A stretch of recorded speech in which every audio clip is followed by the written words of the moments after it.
Assalamualaikum warahmatullahi wabarakatuh. Pemirsa Mona Lisa, berjumpa lagi dengan saya Kemas Niko. Ya pemirsa, selamat datang di program Kombur. Di podcast ini kita akan mengobrol seru-seru dengan narasumber yang super inspiratif dan pastinya punya banyak cerita yang menarik buat dibagi. Dan hari ini pemirsa, kita punya tamu spesial yang akan berbagi pengalaman seru sebagai seorang pangulu. Nah, buat yang belum tahu pemirsa, pangulu itu adalah pemimpin masyarakat di desa yang pastinya banyak peran penting dalam mengembangkan desa. Hari ini pemirsa, kita bakalan dengerin cerita dari Saprijal Butar-Butar, seorang pangulu yang udah ngelakuin banyak hal luar biasa buat desa ini.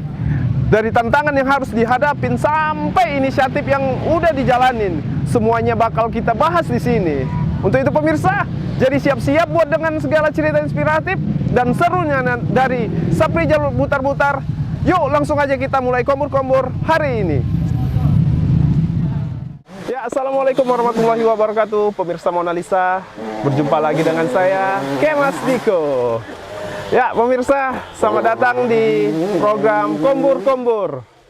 Yang dimana di kegiatan kali ini kita akan mewawancara secara eksklusif sosok inspiratif, ya tentunya, yaitu sosok pemuda dari Kabupaten Simalungun yang dimana menoreh catatan sejarah yang cukup menarik ya untuk kita bagi dan untuk kita ceritakan.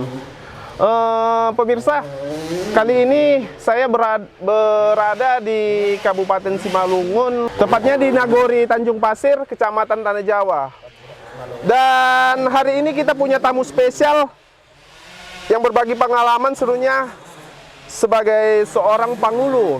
Ya, tentunya pemirsa, pangulu yaitu salah satu perangkat desa yang dimana mengatur ataupun manajemen dalam satu daerah. Untuk itu pemirsa, seperti apa wawancara kali ini? Dan kali ini narasumbernya yaitu Bang Saprijal Butar-Butar. Halo Bang, apa kabar Bang? Sehat Bang. Saprijal, Ya Bang. Bang bisa cerita sedikit Bang, perkenalan diri Abang lah. Dulu mulai dari masa kecil ya kan, sampai di mana saat ini Abang udah menjabat sebagai pangulu ya di daerah ini ya Bang. Oke Bang, bisa cerita sedikit Bang? Ya, terima kasih. Saya Saprijal Butar-Butar. Untuk saat ini menjabat sebagai Pangulu Nagori Tanjung Pasir, Kecamatan Tanah Jawa, Kabupaten Simalungun. Saya masih lajang pastinya begitu. Di sini kalau bisa diceritakan, kalau perjalanan hidup saya itu dahulunya itu sangat sulit dan rumit pastinya. Tak seinstan sekarang ini pastinya, tak seindah sekarang ini. Kalau bisa dibilang dulunya itu saya itu besar-besarnya di depan orang tua saya, yaitu bapak dan opung. Opung Boru dan opung Doli. Di saat itu saya itu kenapa bisa saya besarnya di depan bapak dan opung? Di saat kelas 1 SMP saya itu ditinggalkan ibu. Ditinggalkan ibu karena ada problem rumah tangga. Tetapi ya syukur puji Tuhannya, dengan ada kekuatan yang selalu diberikan orang tua, bapak tadi dipertanyakan selalu sama saya, Bang, kayak mana kita ini Bang? Apakah kita ini tetap seperti ini, kata dia. Ya bapak lah, tergantung bapak sekarang. Karena bapak yang sekarang menjadi temanku. Karena kalau bisa dibilang teman, nyuci baju pun tetap sama. Saya nyuci baju bapak, saya nyuci baju sendiri, sama-sama. Dan terakhir dulu itu kan kita Bang jual tuak. Jual tuak. Kalau orang Batak mungkin tahu tuak itu apa, ya kan? Air nira. Jadi tuak itu semakin menurun lah ekonominya karena jual tuak kemarin itu. Kalau dahulunya waktu sama mama sama bapak ada lengkap, ekonomi itu maju. Tetapi karena ada problem rumah tangga, mama tinggalkan kami, ya kami juga harus punya terobosan untuk kedepannya. Di situ bapak bertanya sama saya, Bang, kayak mana ini Bang, ekonomi kita semakin melorot gitu. Gak mungkin kita jual tuak terus. Kalau jual tuak terus, kita nggak akan bangkit-bangkit terus. Jadi adalah saya bertanya sama bapak, Bapak maunya apa kiranya sekarang ini terobosan kita? Ada rencanaku Bang, kita itu main sawit Bang, main agen sawit. Agen ini kayak mana itu Pak? pakai timbangan kayak cabai itu bang, timbangan cabai yang 100. Orang ke toke sawit aja pakai kilo pikul, kita timbangan sawit. Tapi logikanya situ sekarang bang, kata bapak. Kenapa gitu? Masyarakat para petani itu mau carinya itu yang cuceng kilonya. Betul. Apa iya pak gitu? Iya. Kalau sama-sama kita pasti ini maju bang, kata dia. Udah nggak apa-apa pak gitu. Terakhirnya cerita punya cerita. Si bapak tadi itu saya temani lah. Itu belum punya uang apa-apa itu bang, nggak punya apa-apa itu uang. Jadi bapak ini pergilah gitu jumpai masyarakat kita yang petani, mempertanyakan, sama kita lelai sawitmu itu gitu. Oh ada main sawit juga para lelai gitu kan? Iya leh, mau coba-coba mengageni sawit gitu, noken sawit. Tapi kalaupun nanti kami pulang dari gudang kami bayarkan ya nggak apa-apa. Udah nggak apa-apa. Yang penting kau bisa maju gitu. Itu ya kalau nggak salah itu Bapak Sianturi lah itu, Bapak Sianturi, Pak Pasca Sianturi. Baru terakhirnya punya cerita, mulailah kita di situ. Di situ aku supaya masyarakat para petani juga mau mendukung kita dalam bertoke sawit ini. Aku ikutlah bang langsir sawit bang, langsir sawit naik kereta gitu, langsir naik kereta. Ya kalau bisa dibilang kok sedih kali hidup ini kok gini kan gitu. Karena aku pengennya itu ada seorang ibu, ada seorang bapak itu lengkap. Kita masuk dalam rumah itu bisa canda bareng. Ada penguatan yang full buat anak tadi. Tetapi apa punya cerita di situ si kakak juga sudah menikah. Waktu kita mulai megangin sawit kakak sudah menikah, yaitu Tiarma Butar-Butar. Dan tinggalnya sekarang itu di Parondalian, Dan yang menikahi kakak itu Marga Panjaitan, Moden Panjaitan. Dan di saat itu juga bang, mulailah kerjasama yang baik antara bapak dengan anak tadi. Itu yang aku paling terharu dan sedih itu bang. Ada yang katakan itu dulu, kalau bisa sedih jadinya bang. Ada mobil intercooler tronton nggak naik tanjakan lombut katanya. Karena di saat itu mobil kita itu mobil Toyota Hiace. Uang kami nggak cukup beli mobilnya, beratnya mobil truk ataupun yang mewah gitu nggak cukup beli truknya.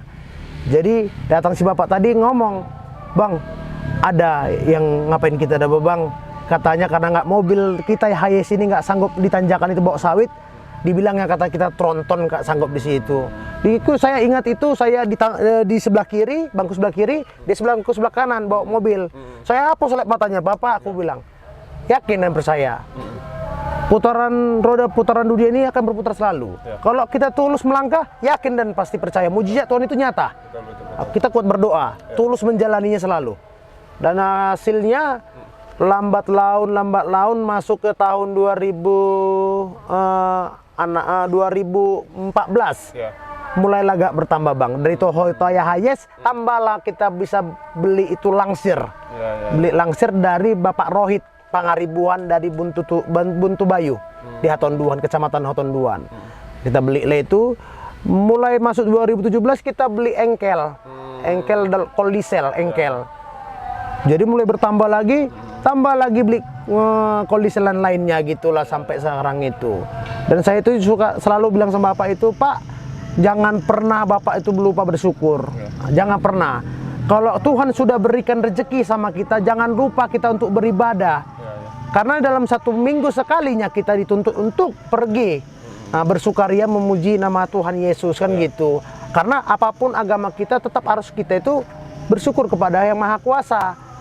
Gitu. Selaku pemberi rezeki lah ya. Iya, Bang. Nah, Bang, ada yang sedikit menarik nih, Bang, bahwasannya maaf katanya nih, Bang. Iya, ya. Bang. Abang dari keluarga broken home lah kalau bahasanya. Iya, benar, ini, Bang. Ya.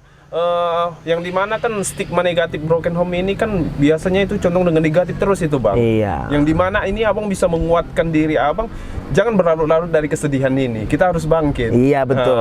Seperti itu ya, Bang ya. Iya. Nah, bagaimana Bang membentuk motivasi abang itu seperti itu? Jadi di saat ini dulu saya kan sekolah di SMA itu STM Cinta Rakyat, Melanton Siregar. Di situ saya itu jarang masuk, Bang. Jarang masuk. Karena apa? Bagi saya itu kayaknya nggak ada artinya buat sekolah yang serius. Karena orang tua saya, bapak dan ibu itu nggak menjadi daya kuat buat saya. Karena broken home tadi itu, hancurnya rumah tangga itu mengurangi rasa sayang yang saya rasakan gitu. Jadi pindah sekolah saya tanpa sepengetahuan bapak tadi. Pindah sekolah. Pindah sekolah dan saya dipecat lagi dari sekolah itu. Dan saya itu terakhirnya nganggur dalam 1 tahun. Saya lihatlah anak sekolah itu lewat dari depan rumah itu pakai pakaian coret-coret gitu. Jadi kayaknya pengen gitu sekolah gitu, enak anak-anak sekolah ini ya gitu. Di saat itu kalau nggak salah itu kita ngasih ngantar-ngantar tua, ngantar tua.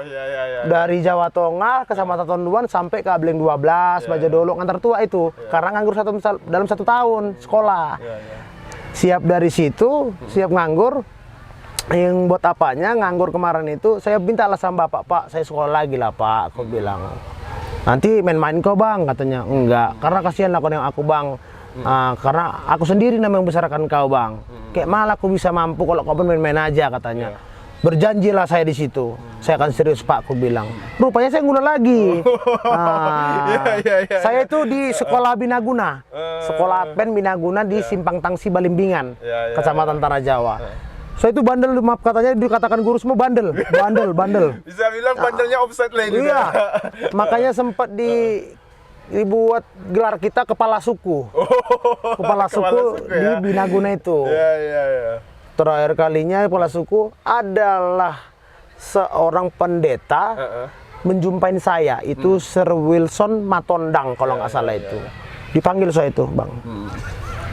Sini dulu kepala suku katanya. Apa itu, Sir? Kita ngomong-ngomong sebentar dulu katanya. Jadi punya cerita, kenapa lah kau sampai sebandel ini katanya gitu. Kau nggak siap PR, maaf katanya, kau pinjam, kau curi spidol gurumu, kau coreti bajunya kawan-kawanmu semua, karena cuma kau yang nggak siap PR-mu katanya. Baru kau semua merasa kau itu nggak boleh yang lebih hebat daripada kau nakalnya di sekolah ini, harus kau yang paling utama gitu.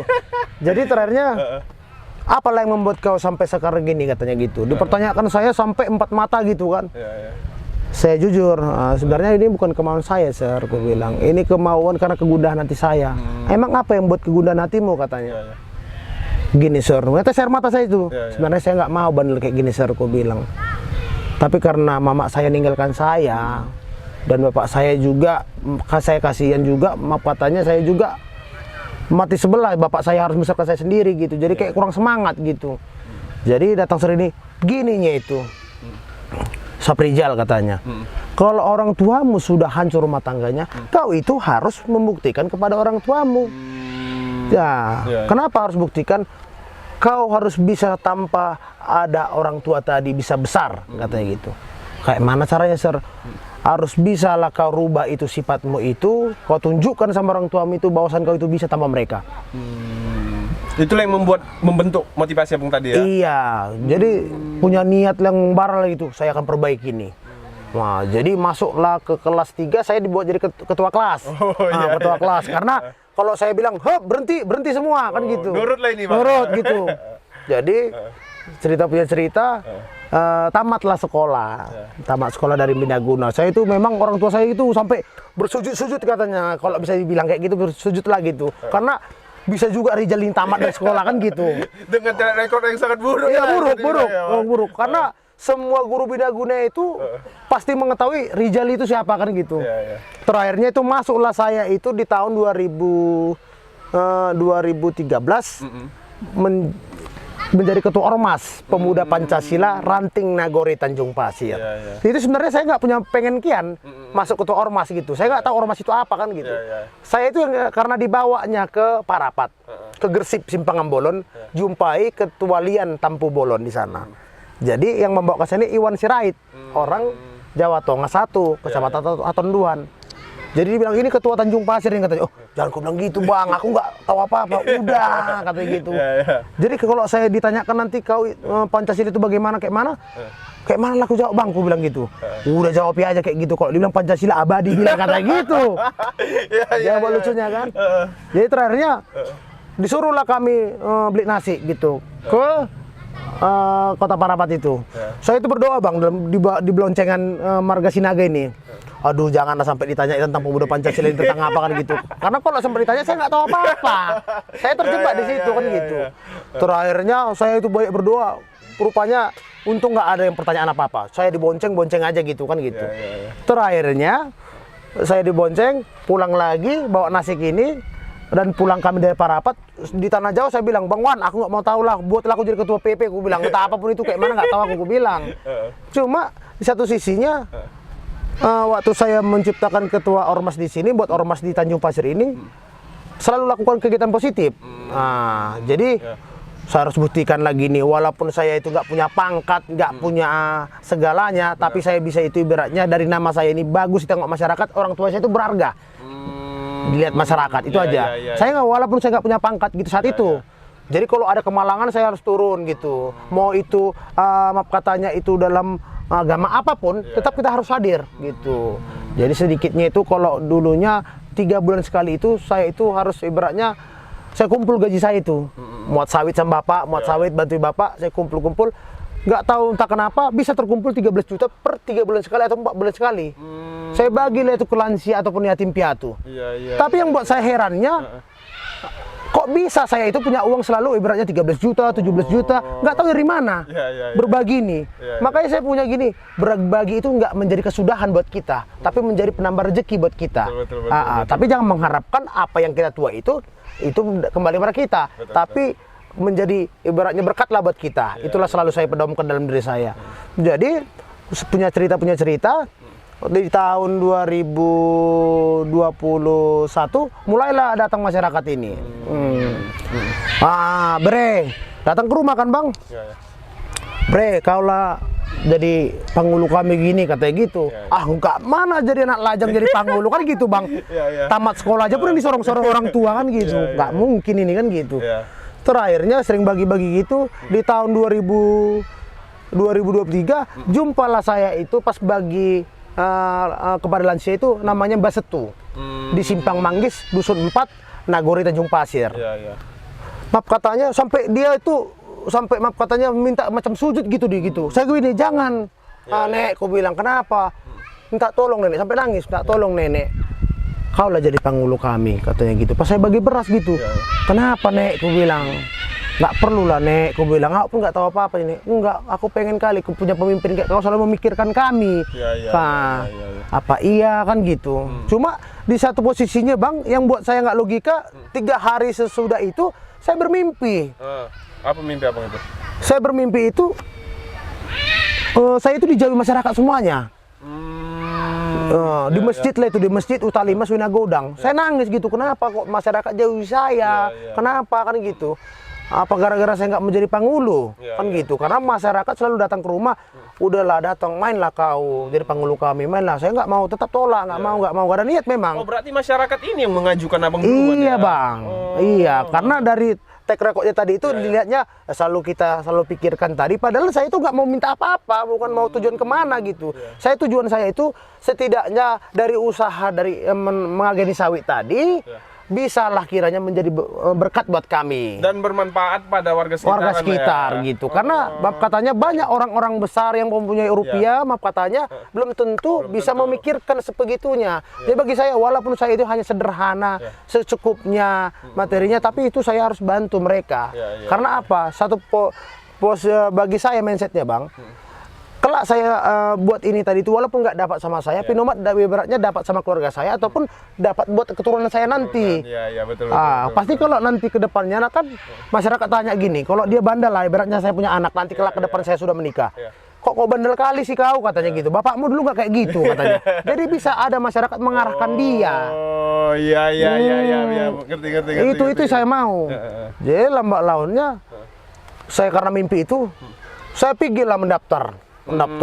Saya bang, Pak, aku bilang, apa itu bang, katanya bapak, pas lagi di gudang sawit kan, apa itu bang, kata dia, ayolah pak daftar kita, aku bilang, jadi rupanya kau aku bilangin kemarin nggak mau kau, karena capek aku jawabin masyarakat itu, kau maju, kata aku, kau nggak mau, udahlah pak, kayaknya terbekan batin juga aku kayak gini, aku bilang, udahlah daftarlah kami di situ, kantor desa, siap di kantor desa itu, siaplah pendaftaran itu semua, Saya walaupun gitu, waktu saya sudah tinggalkan mama, saya cari rumahnya di mana.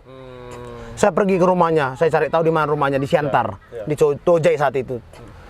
Kaget dia, jumpai, mak, aku bilang gitu, bah, nangislah di situ, minta maaf, udah nggak apa-apa mak, saya pengen bersujud di kaki mama, aku bilang, nggak marah kok, mang sama aku, kata mama, enggak, aku bilang gitu.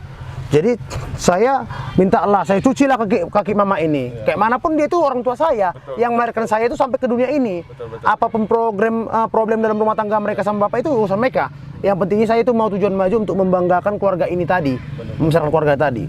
Saya sujudlah, saya cuci kaki mama tadi itu, saya minum airnya, saya diusaplah air muka saya ini. Terharu nangis saya itu bang, dipeluknya. Mudah-mudahan Amang bisa menang kau nanti jadi Pangulo, katanya gitu. Nah, bapak juga seperti itu, saya cuci kakinya, saya peluk bapak, Pak, izin bapak, aku bilang saya mau jadi Pangulo begini. Saya bilang, iya bang, mudah-mudahanlah pendaftaran tadi itu bisalah membuat kau menang, bisa kau bantulah masyarakat semua. Dari dulu sudah aku bilang sama kau, jangan tanggung-tanggung bantu masyarakat. Sekali bantu terus. Karena kau lah generasinya butar-butar tadi untuk di Tanjung Pasir ini. Kalau nggak kau siapa lagi bang? Kata dia. Iya pak, aku bilang nangis selama di situ kan bang, terharu kan gitu biasa. Jadi terakhir kalinya saya itu dapat nomor 4. Nomor 4. Datanglah namanya itu Bapak Jepra Hasudungan Manurung. Itu sekarang ini posisinya sekarang itu menjadi Wakil Ketua DPRD Kabupaten Simalungun dari Partai Nasdem. Oh iya. Diberikanlah saya itu 100 bangku. Bangku. Karena saya lesu. Jadi teleponnya, "Lai, jangan lesu Lai," katanya gitu. Kok tahu Lai lesu? Tahu lah. Cerita tulang sama aku katanya gitu. Bapak katanya cerita sama dia. Jangan sedih Lai. Kalau kata itu Lai, primbon orang Cina itu nomor 4 itu. Karena nomor 4 kita bang, saat itu sabun nomor. Karena lesu saya nomor, udah nggak menang kita ini. Masa kita aja udah nomor urut 4, udah kalah kita ini kan gitu bang kan. Jadi jangan lesu Lai, walaupun nomor 4 Lai, primbon orang Cina itu nomor hoki. Yakin lah Lai kata gitu. Menguatkan abang lah pada kayaknya kalahnya kita nilai, aku bilang gitu. Udah Le, apa yang kau buat selama ini pasti dinilai masyarakat itu. Udah aku bilang nggak tanpa uang main kau ini. Apa iya Le, aku bilang lawan-lawan kita semua ini yang 3 calon lagi pakai uangnya tinggi-tinggi. Kita nggak punya uang kayak mana nih. Tuh berkekuatan dengan doa kita, kata si Jepra sudah Manurung ini. Mudah-mudahan lah iya, omongan lain dipikirku kan. Dikasihlah bangku bantuan ini sama saya. Bantuan ini bangku 100 biji. Karena itu kan ibaratnya lambung sama nomor 4. Saya sumbangkan lah itu ke rumah ibadah. Tapi itu nggak lewat dari saya. Lewatnya itu dari orang tua saya, membawakan nama usaha. Saya nggak mau, walaupun nama saya mencalon, saya nggak mau itu membawakan nama saya. Karena macam mana politik jadinya nanti. Saya nggak mau. Orang tua saya lah saya suruh membawakan nama usaha UDBTR Mandiri. Saya nggak mau ibaratnya, itu pun kalau ada pun doa dari yang diberikan, yang menerima, ke usaha itulah. Nggak pada saya, tapi ya mudah-mudahan bisa terimbas berkatnya sama kita, kan gitu. Rupanya, baru cerita punya cerita, nomor 4 mulailah terlihat semangat yang diberikan masyarakat tadi itu. Saya itu bang kasih uang ke masyarakat, kasih uang gini. Saya mana politik lah ibaratnya gitu kan, dipulangkan ke rumah bang, dipulangkan ke rumah. Saya macam pening gini, kenapa tulang, kenapa tulang pulangkan? Nggak lebih berharga uang itu daripada kau memperjuangkan Tanjung Pasir ini. Kami itu nggak bisa kau beli suaranya Rijal, katanya gitu. Kami menyuruh kau itu jadi Pangulo itu bukan karena uang mini, tapi karena pengennya kami maju Tanjung Pasir ini di kepimpinanmu. Tapi gini pikiran saya, apa karena udah kena sogokan orang ini lebih tinggi daripada aku gitu kan. Tapi mudah-mudahan lah gitu. Rupanya cerita punya cerita memang itulah bang. Saya kenal namanya Bapak Ronald Tampu Bolon, itu Ketua Ormas Pemuda Pancasila Kota Matang Siantar. Itulah kemarin menjadi Wakil Ketua DPRD berapa periode dan menjadi Wakil Ibu Susanti menjadi Wali Kota Pematang Siantar. Di teleponnya saya, Dek, saya kirim itu ya Dek, kawan-kawan kita dari Siantar ini untuk membantu kau jaga suara, katanya. Gak usah pala bang, aku bilang ngapain?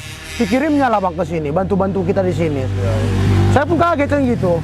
Apa yang kiranya bang bisa bantu, kata bang Ronald ini, akan saya bantu Dek buat kau Dek, karena kau itu memang udah kuanggap adekku, katanya. Waduh, kok banyak kali yang support aku kan gitu, terharu. Rupanya cerita punya cerita, di pada hari itu mulailah terlihat bang saat pemilihan itu. Dari dusun 2 Cintaraja kita menang mutlak. Dari dusun 3 Tanjung Pasir kita menang mutlak. Dusun 5 ini kita menang mutlak. Yang lainnya hampir berimbang semuanya. Hampir rata-rata mutlak lah semuanya. Kita total suara Pangulo kemarin ada hampir 936. Padahal yang kuharapkan itu hanya 800, bisa tambah 103 pelanan. Saya mikir kok bisa bertambah jadi suara ini, kan gitu. Rupanya ya syukur puji Tuhan ya, masih ada rupanya militan yang menilai saya pribadi selama ini menjadi ketua ormas di Tanjung Pasir ini. Itunya Bang. Ya. Jadi Bang, artinya Bang dari pengalaman cerita Bang ini Bang, ya, inilah buah dari kerja keras Abang sebelumnya, yang dimana Abang fokus pada berbagi, ya kan? Akhirnya Abang tuai lah pada saat pemilihan kemarin itu ya Bang. Oh gitu ya. Menarik sih Bang. Kadang kan Bang nggak semua orang paham dan nggak semua orang mengerti akan hal yang seperti itu. Gitu ya Bang. Nah terakhir Bang, bisa nggak Abang ceritakan sedikit pada saat Abang menjabat menjadi penghulu, apa nih problem-problem yang Abang hadapi yang agak susah, yang agak ribet, atau istilahnya yang ingin Abang capai lah gitu? Oke, terima kasih Bang. Problem-problemnya itu yang terberat itu banyak sebenarnya. Salah satunya itu Bang, seperti pola tanam serentak. Ya. Karena kan di sini di Tanjung Pasir ini menjadi lumbung padi. Ya. Padahal maaf katanya selama ini nggak ada pola tanam serentak selama ini dahulunya. Jadi banyaknya permintaan para petani, tolonglah Pak Panghulu, kau menjadi Panghulu kami. Kau bereskanlah Pak Panghulu, kiranya Bapak Panghulu, yang masyarakat yang kami sudah nanam padi, orang itu nanam jagung, nggak serentak mereka. Karena kalau dampaknya jagung mereka tanam itu, mereka itu mengundang tikus, menghancurkan padi kami. Gitu ya, Bang. Itulah menjadi problem yang sangat luar biasa buat saya Bang. Karena banyak juga masyarakat ini terkadang membandel. Terlalu rumit menanam padi tadi. Jadi nanam jagung. Jadi lama-lama kita rembukan tadi penuh dengan semangat, penuh dengan banyak doa. Mulailah hampir sekarang ini hasilnya itu hampir 90% perubahan Tanjung Pasir itu. Di balik itu tadi, dengan semangat yang kita pacu sering dilihat dari sosial media, dilihat Bang Ronald Tampu Bolon. Saya jumpai Bang Ronald lah saat itu di Santar. Bang, nggak ada uangku Bang buat ambulan Tanjung Pasir, aku bilang. Masa nggak ada uang mudik? Panghulu kan pengelola anggaran. Aduh Bang, kalau kayak aku Bang, abang tengoknya Bang, selalu nyakujos Bang, habis-habisan untuk masyarakat. Kenapa Bang? Bagiku Bang, jabatan itu nomor 2. Perbuatan ini yang tulus ini yang pertama harus kita lakukan pada masyarakat, aku bilang. Jadi Bang, aku minta tolong lah Bang, mobil patwalnya ormas ini kan kejangin apa Bang? Untuk adik apa Bang? Biar bisa bantu masyarakat kita, aku bilang.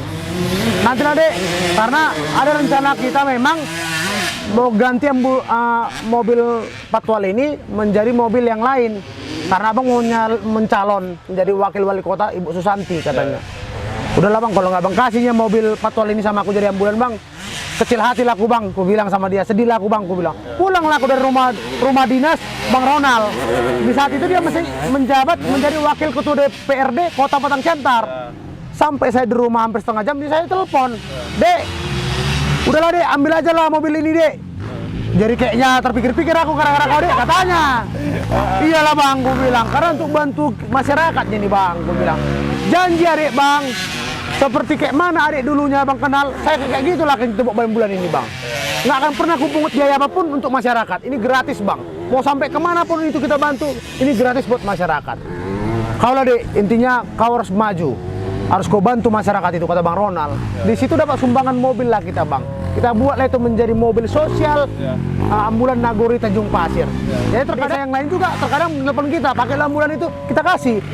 Dan maaf katanya kita nggak mau mengharapkan apapun itu yang diberikan. Karena kita sekali bantu itu bantu aja Bang. Jangan kita sudah bantu malah membebani mereka lagi dengan meminta rupiah. Aku nggak mau Bang. Karena gini, rupiah tadi bisa dicari. Tapi rezeki tadi itu Tuhan yang berikan kepada kita. Nah, kan otomatis kan mobil itu Bang butuh operasional, perawatan. Itu Abang gimana menanggulinya itu Bang? Oke Bang Mike. Jadi itu Bang, terkadang Bang saya sisihkanlah gajiku itu Bang untuk operasionalnya untuk ambulan ini Bang. Iya. Jadi terkadang itu banyak juga rezeki Bang. Terkadang ya kita kan punya usaha berondolan. Ada berkat itu ada aja rezeki Bang, ada aja rezeki. Seperti kadangnya lancarnya brondolan tadi, gudang sawit tadi lancar terbantu kita. Banyak kemudahan. Banyak ya, bang, banyak kali bang. Ya. Kadang kan bang, ini juga sih bang, mempunyai pemikiran seperti itu kan bang, butuh kesabaran juga. Iya bang. Bahwasannya segala kebaikan itu bukan seperti makan cabai. Iya. Situ digigit langsung pedas kan? Iya. Ada proses-proses yang harus kita jalani. Enggak, super mie saja ini dimasak dulu ya kan bang kan? Walaupun itu Instan ya kan bang kan? Nah, bagaimana bang memupuk kesabaran abang itu dalam menjalankan program-program kegiatan sosial ini bang? Kalau saya bang, kesabaran saya itu bang, karena sudah berjanji dengan diri. Oh. Apapun yang terjadi, Ya. harus tahu diri kau Rizal. Ya. Jangan kau itu merasa kau itu banyak uang ataupun enggak. Harus tahu diri kau. Kalau kau harus bisa gitu dalam hati bang. Ya. Karena saya tetap ingat pesan bapak saya Pak Butar-Butar. Sekali bantu orang itu bantulah selalu. Apapun yang saya akan usahakan bang. Tapi nyatanya demi Tuhan bang, Tuhan kasih rezeki sama kita, itulah bisa selalu bantu buat masyarakat. Makanya terkadangnya maaf katanya kita bukan ria, maaf sekali. Ada miskin ekstrim ketika berduka itu datang sumbangan sosial kita. Bantu sosial kita seperti beras 30 kilo dengan aqua 20 kotak atau 15 kotak. Kita kasih itu bang kepada miskin ekstrim.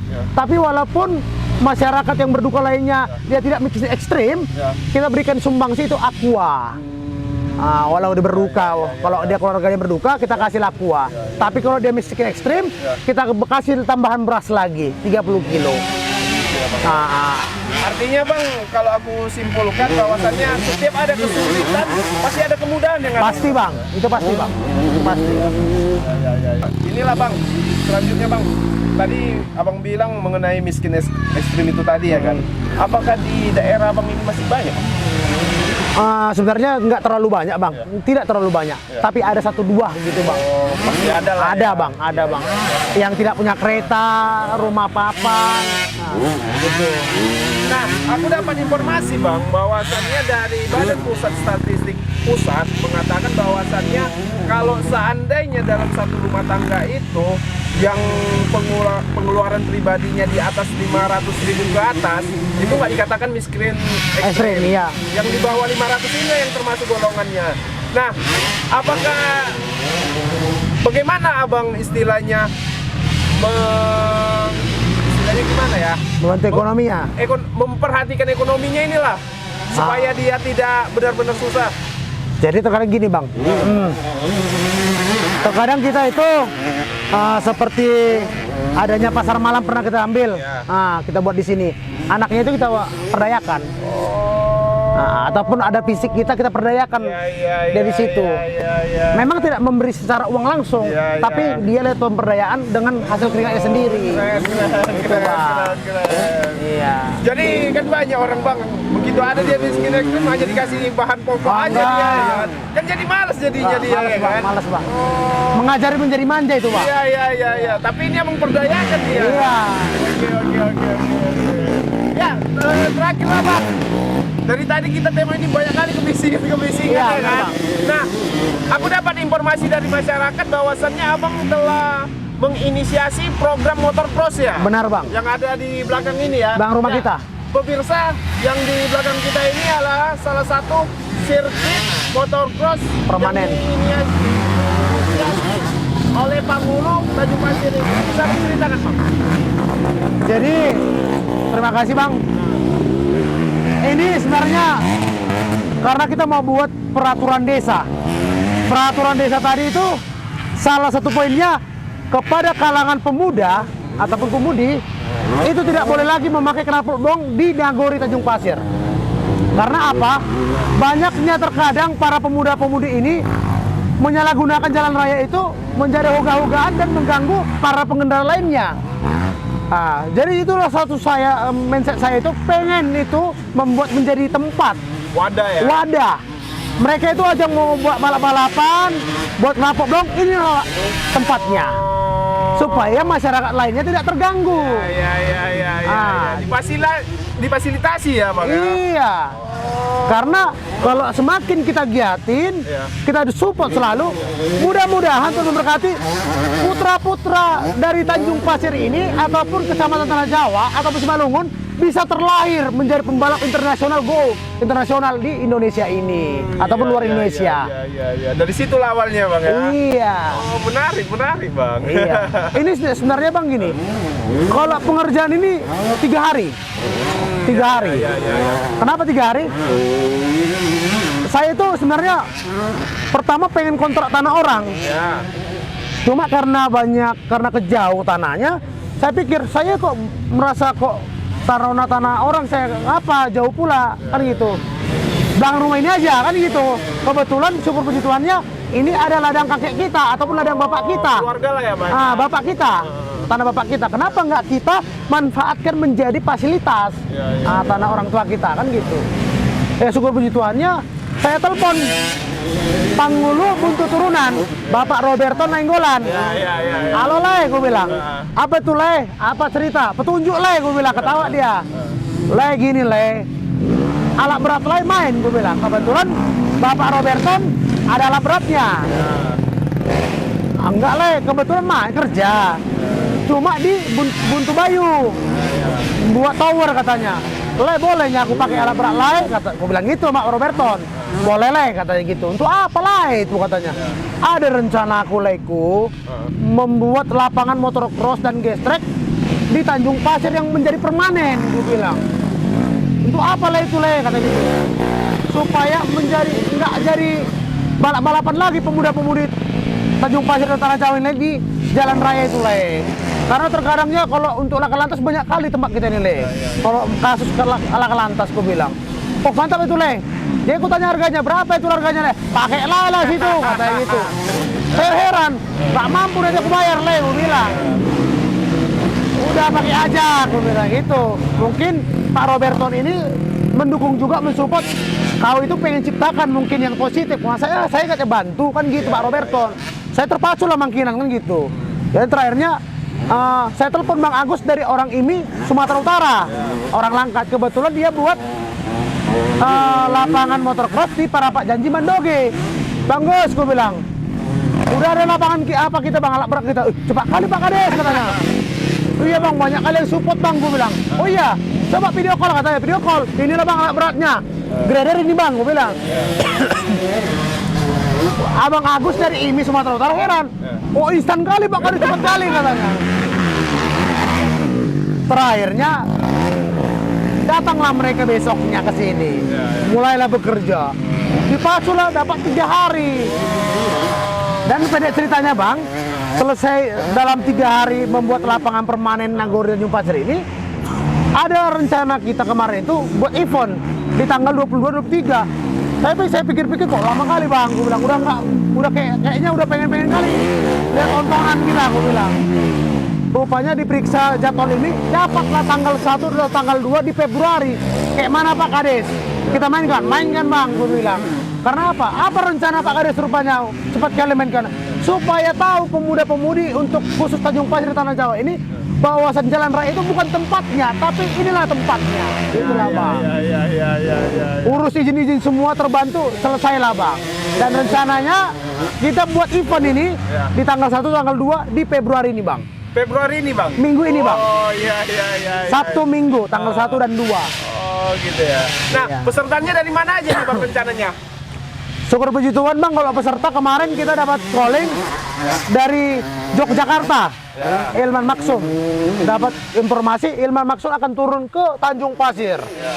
Dan juga bukan cuma itu aja, Beli Satria dari Lampung akan turun juga ke sini, turut serta beramaikan. Dan pembalap-pembalap lainnya dari luar Pulau Jawa, luar Pulau Sumatera.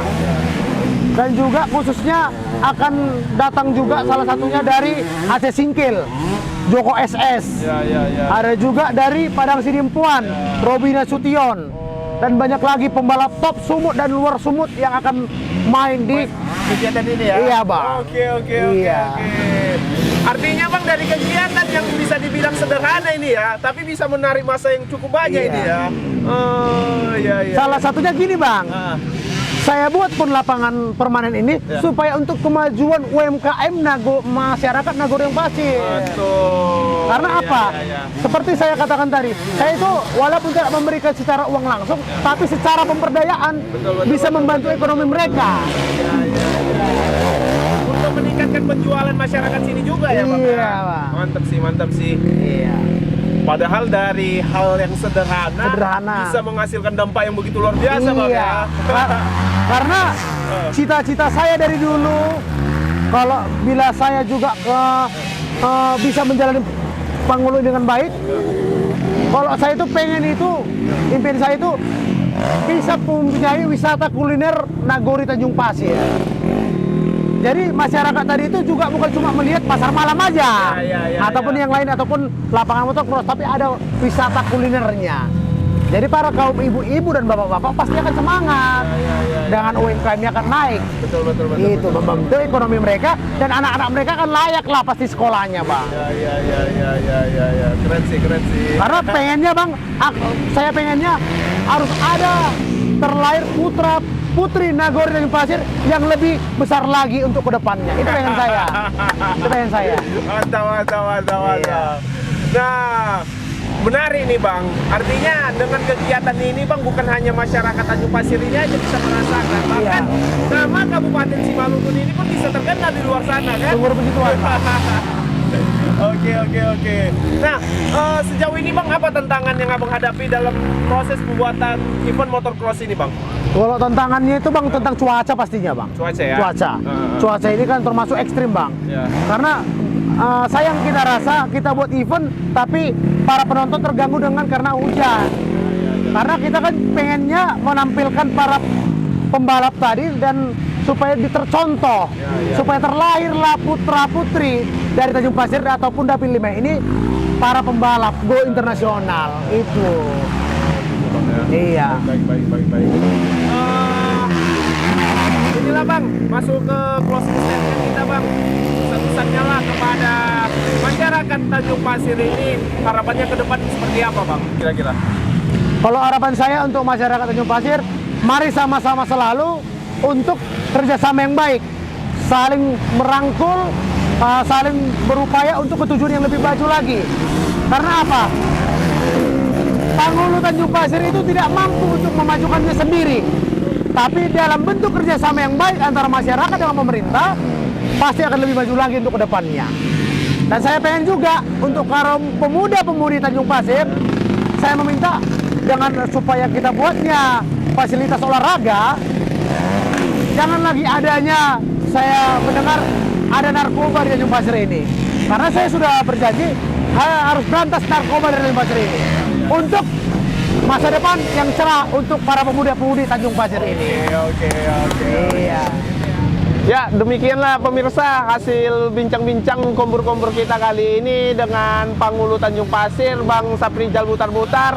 Banyak hal-hal yang menarik, banyak hal-hal cerita inspiratif yang disampaikan beliau ini, yang dimana semoga menjadi contoh kepada generasi-generasi ataupun pemuda-pemuda Tanjung Pasir. Mungkin itu aja yang bisa kami sampaikan hari ini.